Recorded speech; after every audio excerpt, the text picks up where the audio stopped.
Waalaikum warahmatullahi wabarakatuh.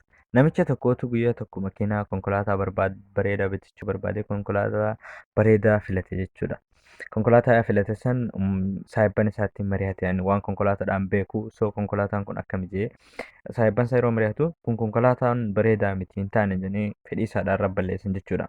Akkasitti saayiba isaa tokko bira dhaqee akkasitti naan jaan jee yeroo innaa mari'achiisu ani makiinaa bareedduu takkaan qaba. Makiinuma tiyya tana narraa bitadhu jeen saayibni isaadha. Garuu immoo saniin duratti jara san bira dhaqiitii makiinaa ebaluu akkami jeetii gaafadhu jedheen.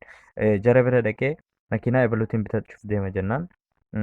Inni amata meeqa oofee amata meeqa dulloomsee akkamitti dullatti isarraa bitta jeeni akkasitti irratti ajjeesan jechuudha. Garagalee innaa inni itti hime mataa urseetii saayibni isaadhaa kun mataa ursee ka'ee anilleen yaaboo konkolaataan qabu garuu wama isaan siin jaaniin ilaaluudhaaf deema jeen jechuudha.